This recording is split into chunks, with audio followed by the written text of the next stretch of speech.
Every family album tells a story, but not every story is told honestly. When Maya was 7, she noticed it for the first time. They were all sitting on the living room floor, flipping through thick photo albums with cracked leather covers. Birthdays, weddings, holidays, all these smiles frozen in time. Maya leaned closer to one picture and frowned. "Why am I always in the back?" she asked.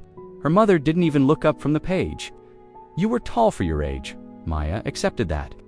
At 10, she noticed it again. It was a Thanksgiving photo. Everyone was bundled up on the couch in warm sweaters, bathed in golden light. But Maya was standing behind the couch, her hands folded, her face half hidden in shadow.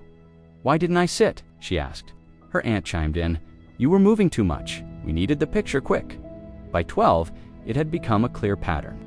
At weddings, she was in the back row. At graduations, on the edge of the frame. Even in Christmas cards, she was slightly off-center.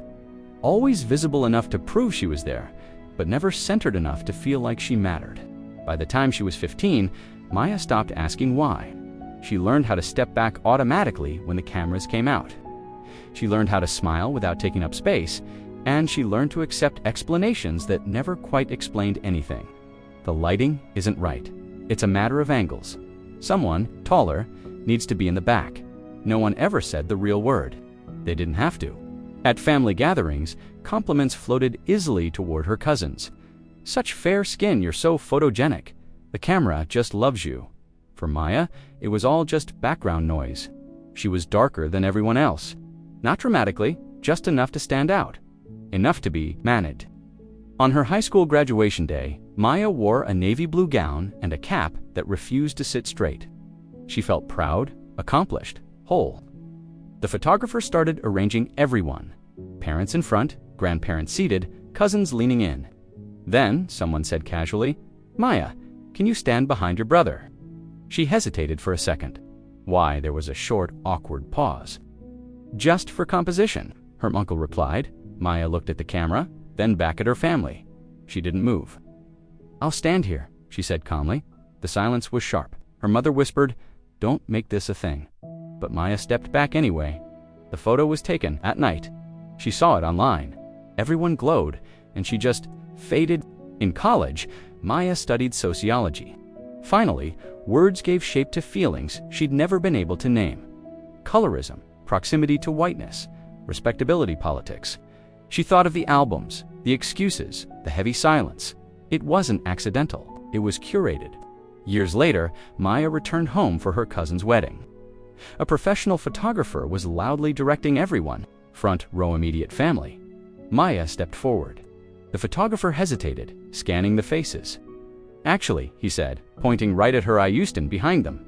Maya felt something steady and firm settle in her chest. "No," she said. The photographer blinked.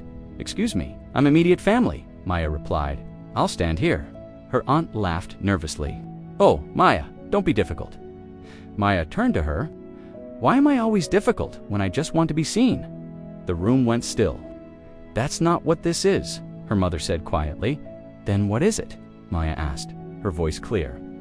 "Why am I always placed where the shadows fall? Why does the lighting always seem to work against me?" No one answered. The photographer cleared his throat. "We can adjust." "Yes," Maya said. "You can." She stood front and center. The picture was taken. Later that evening, her grandmother approached her. "You know," she said, "when I was young, they did the same to me." Maya looked up, surprised. "They told me darker skin distracted the eye," her grandmother continued. "So I learned how to disappear." She took Maya's hand. "I'm so glad you didn't." Weeks later, Maya visited her parents and asked for the albums. She spread them across the table. "Look," she said gently. Her mother finally saw it, not just one photo, but all of them together. The pattern, the positioning, the quiet erasure. "I didn't realize," her mother whispered. "I know," Maya replied. "That's how it survives." She took out her phone and placed a recent photo beside the albums. It was from the wedding.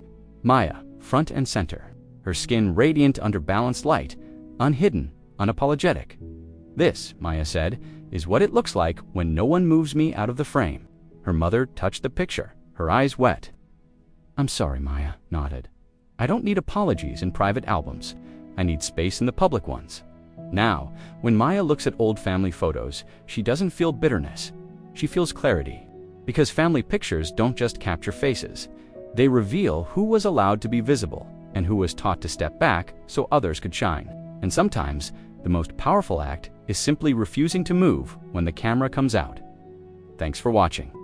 If this story resonated with you, please like and subscribe for more.